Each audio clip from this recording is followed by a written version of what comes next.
Si en este vídeo llegamos a 10 likes, prometo que haré más vídeos de este estilo, donde aplicaremos el teorema de los residuos para calcular integrales de este estilo. Hola, ¿qué tal? Bienvenidos a un nuevo vídeo a mi canal. Bueno, en este caso vamos a hacer un ejemplo del teorema de los residuos para resolver integrales de este estilo, ¿de acuerdo? Bueno, en este caso nos piden calcular el valor de esta integral, ¿de acuerdo? Que es lo que vamos a hacer a lo largo de este vídeo. Bien, si nos damos cuenta, la función que tenemos en el integrando, f de x igual a 1 partido por 1 más x a la 2n, siempre va a ser una función mayor que 0, ¿de acuerdo? O sea, la imagen de esta función va a ser el intervalo 0 infinito. ¿Por qué? Porque lo que tenemos es justamente un cociente de funciones positivas. Cualquier potencia elevada a un exponente par, ya sabemos que siempre va a ser un resultado positivo. Y un número de la forma 2n es par. Luego entonces, para todo x real, lo que se tiene es que x a la 2n es mayor o igual que 0. Luego entonces, este cociente siempre va a ser mayor o igual que 0 porque es cociente de funciones positivas. Luego entonces, esta integral sabemos que tiene que dar un número real, porque es una función de variable real, y además positivo. ¿Por qué? Porque la función que estamos integrando va a ser, y de hecho es positiva. Bien, también lo que tenemos es que la función f de x igual a 1 partido por 1 más x a la 2n es una función par, ¿de acuerdo? Es par, pues f de menos x no va a ser más que 1 partido por 1 más menos x a la n y esto al cuadrado. O si queremos, 1 partido por 1 más menos x al cuadrado y luego a la n, es decir, 1 partido por 1 más x al cuadrado a la n, ¿de acuerdo? Que esto es justamente f de x. Y ya sabemos que si f de menos x es f de x, la función es par. Bien, entonces nos vamos a quedar con la siguiente función, f de z, que sea 1 partido por 1 más z a la 2n. ¿Vale? Con esta misma, pero en vez de considerarla de variable real, la consideramos de variable compleja.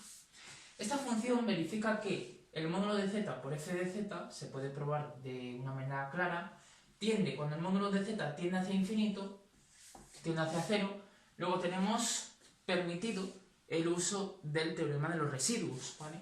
¿A qué contorno? Bueno, pues sabemos que si esta función es par, la integral entre 0 e infinito de f de x t de x es justamente la mitad de la integral entre menos infinito e infinito de f de x de dx. Pero ya para esta integral ya sabemos qué contorno tenemos que coger, y es justamente el del semiplano de arriba. O también podríamos coger el semiplano de abajo, porque la integral nos va a dar exactamente lo mismo. Bien, entonces,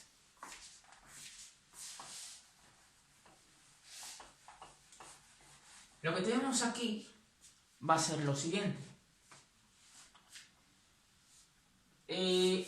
Esta curva, que la vamos a llamar gamma sub r, se corresponde a la circunferencia de centro 0 y de radio r. Es decir,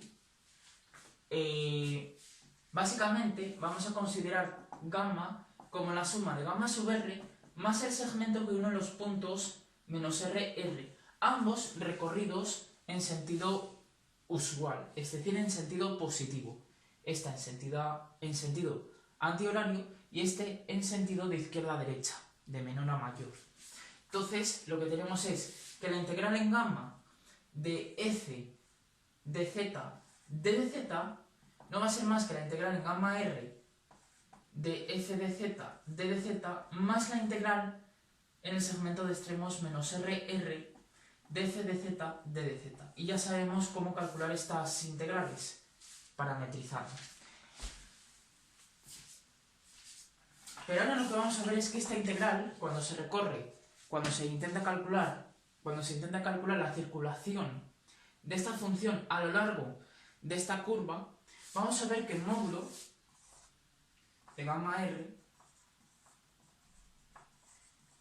va a tender hacia 0 cuando r se hace suficientemente grande. Entonces lo que tenemos es que esta integral es menor o igual, ya sabemos que la longitud de la curva, gamma sub r, por el máximo del f de z cuando z recorre el soporte de gamma sub r estrella, que recordemos que es cuando el módulo de z es r. Y entonces ya sabemos que esto va a ser que la longitud de gamma r, recordemos que la longitud de una circunferencia de centro cero y de radio r, esto es pi r, y la de cualquier otra circunferencia también, eso ya lo explicaré en otro vídeo. Y por lo tanto la de la mitad de una circunferencia será pi por r por el máximo de esta función, pero que será 1 partido por 1 más z a la 2e. ¿Vale? Entonces, uno de los errores frecuentes consiste en utilizar aquí la primera desigualdad triangular para acotar esta fracción. Esto no es así, porque lo que queremos hacer es hacer pequeña una fracción haciendo grande el numerador y pequeño el denominador. Entonces ya sabemos que el módulo de 1 más z a la 2n es el módulo de 1 menos z a la 2n. Esto también es cierto, ¿vale? Y por lo tanto, esto es menor o igual por la segunda desigualdad, perdón, esto es mayor o igual por la segunda desigualdad a 1 menos módulo de z a la 2n. Y por lo tanto, todo esto, sigo aquí arriba, será menor o igual que pi por r por 1 partido por 1 menos módulo de z a la 2n. Como este z tiene que estar en el soporte de la curva gamma r mayúscula, el módulo de z tiene que ser r. Luego entonces esto tiene que ser pi por r partido por 1 menos r a la 2n. Ya sabemos que un infinito mayor es justamente 1 menos r a la 2n que pi por r. Luego cuando r tiende hacia infinito tenderá más rápido al infinito esta parte que esta. Luego esto tiende hacia 0. ¿Vale? Y entonces lo que estamos probando es por el criterio del sándwich, como el módulo de una cantidad es siempre mayor o igual que 0, pero también está acotada mediante un límite por 0, el criterio del sándwich nos permite concluir que la circulación de f a lo largo de la curva gamma sub r tiende hacia 0 cada vez que tomamos radios cada vez más grandes. Pero nos quedaba otro sitio en donde calcular esa integral, que es justamente en el segmento de extremos menos RR, que es donde más nos va a interesar, integral entre menos R y R, ¿vale? Menos R de f de z de dz. Para calcular esto hay que parametrizar. Bien, pues el segmento que une los puntos menos RR se parametriza mediante la curva gamma de t, que será t, ¿vale? Es la parametrización idéntica, ¿vale? Donde t recorre el intervalo menos RR. Esto ya se puede ver como un intervalo, pero no en c, sino en r ya. ¿De acuerdo? Entonces esto puede ser la integral entre menos r y r, ¿vale? Pero ya vista como una integral de variable real, f de t, y la derivada de la identidad es 1, ¿vale? Gamma prima de t ya sabemos que es 1, ¿vale? Donde t recorre el abierto ahora menos RR. ¿Vale? Que se puede cerrar por continuidad ese intervalo de dt. Y ahora, como las variables de integración son mudas, cuando tomamos aquí límites cuando r tiende hacia infinito, pues ahora me da igual llamarlo a la variable muda t que x. Entonces esto será la integral entre menos infinito e infinito de f de x de dx, ¿vale? Que es justamente la función de la que queremos calcular la integral menos infinito e infinito de 1 partido por 1 más x a la 2n de dx. Pero ahora nos queda la otra parte, y la otra parte que nos queda es justamente el teorema de los residuos, aplicada a la función f de z, en la curva que estamos considerando, ¿de acuerdo?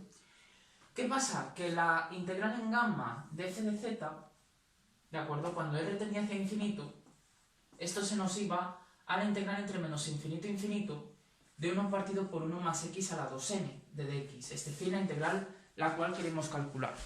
Pero por otra parte, el teorema de los residuos aplicable porque el módulo de z por f de z tendía hacia 0 cuando el módulo de z tiende hacia infinito, esto también se puede ver como que la integral en gamma de f de z de dz es 2pi por i por la suma de los residuos de f en todas las singularidades de A. ¿De acuerdo? Entonces lo primero de todo va a ser calcular las singularidades de A. Las singularidades de una función de este estilo serán los ceros de la función denominador de f de z. Es decir, x a la 2n más 1 igual a 0. Y esto, lo que sabemos es que esto es 0, siempre y cuando x a la 2n sea menos 1, es decir, que x sea una raíz 2enésima de menos 1.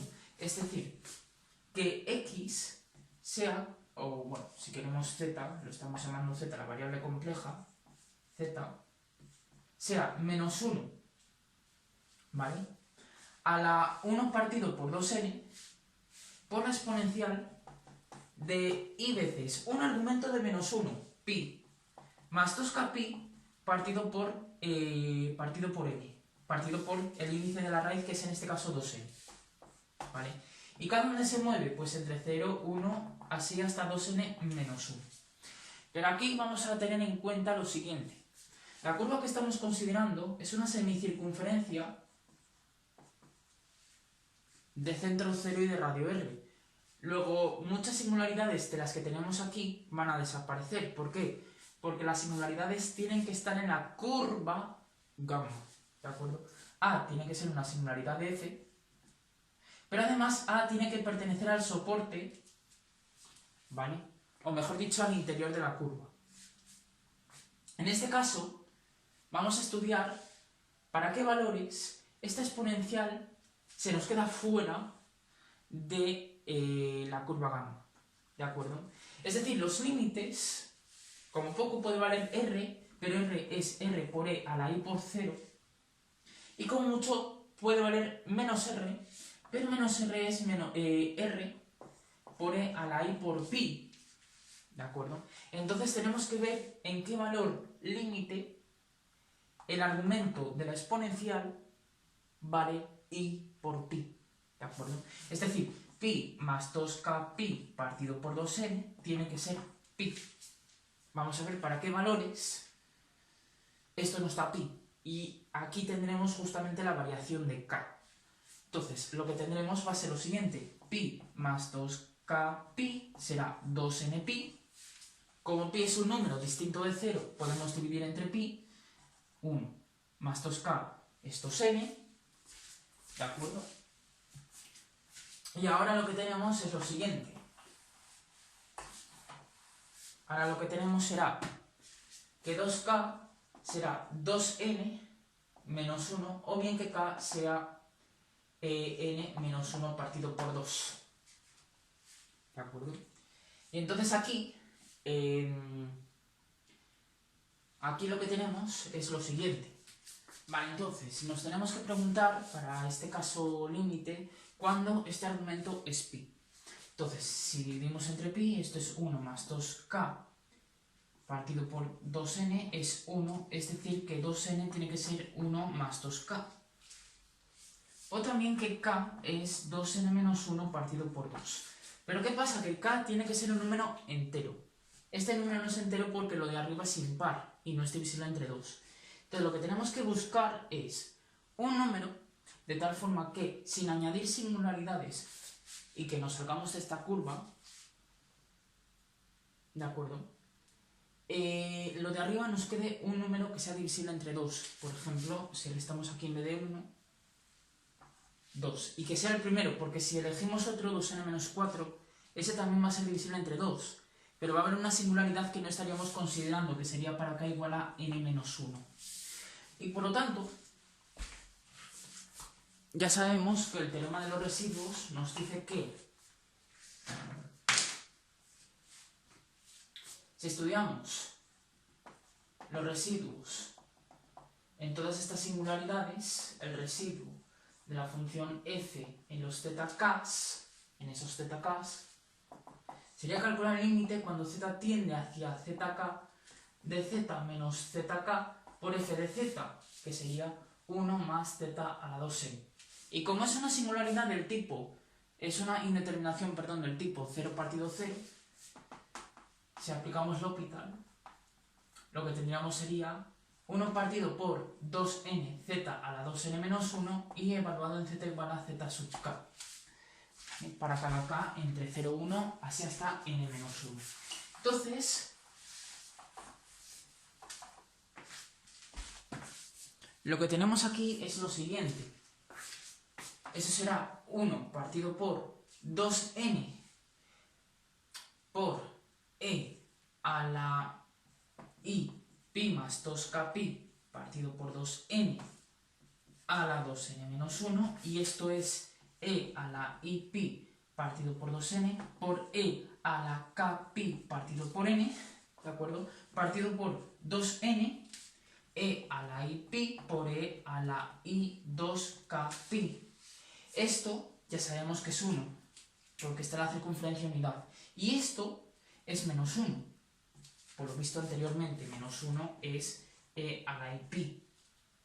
Y entonces esto ya es menos 1 partido por 2n e a la i pi partido por 2n por e a la k pi partido por n.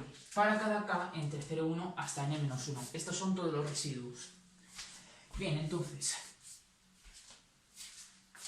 si ahora aplicamos la fórmula del teorema de los residuos, lo que tenemos es ya la integral calculada, que será justamente la integral en gamma de f de z de dz, que será 2pi por i, por la suma de todos los k's, desde que k vale 0 hasta que vale n menos 1, de... vaya, lo he borrado ya. Era menos 1 partido por 2n por e a la i pi partido por 2n por e a la i pi partido por n elevado a la k. ¿Vale?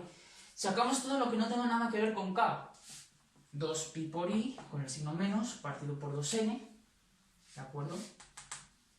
Aquí tendremos e a la i pi partido por 2n, y aquí tenemos una suma geométrica de todos los k desde que k vale 0 hasta que vale n menos 1 de e a la i pi partido por n a la k, y esto que sea menos pi por i partido por n por e a la i pi partido por 2n, ¿por quién? El primero, que es 1, menos el último por la razón, que es e a la i pi partido por n a la n menos 1 por n, por la razón, es decir, a la n, partido por 1 menos la razón.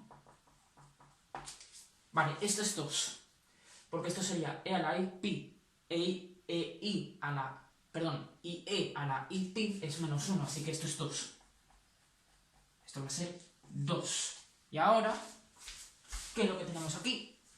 Pues ahora, si sacamos factor común abajo a la exponencial de i pi partido por 2n para que se nos vaya con este, lo que vamos a tener es menos pi por i partido por n por e a la i pi partido por 2n por 2 partido por e a la i pi partido por 2n, que multiplica a e a la i pi partido por 2n, i pi partido por n menos i pi partido por 2n, esto es i pi partido por 2n. Si multiplicamos aquí por 2 y por 2, pues ya está. Y esto será menos e a la i pi partido por 2n. Pero recordemos una cosa, e a la i tita menos e a la menos i tita partido por 2i es el seno de tita.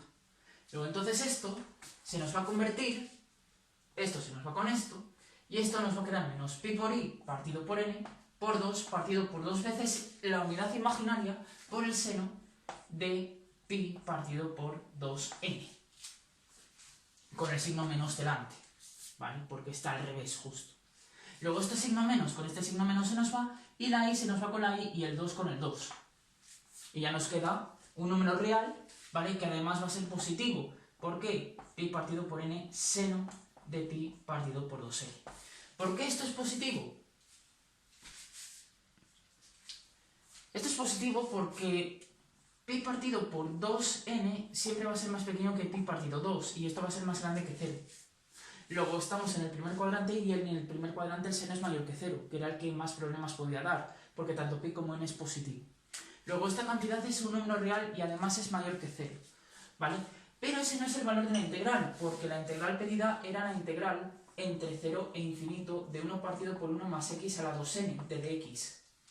Y esto era la mitad de la integral entre menos infinito e infinito de 1 partido por 1 más x a la 2n, y en este caso era lo que habíamos calculado, esta integral, a lo largo de ese contorno, pero esta integral valía 1/2 de pi veces partido por n veces el seno de pi partido por 2n, es decir, pi partido por 2n seno de pi partido 2n.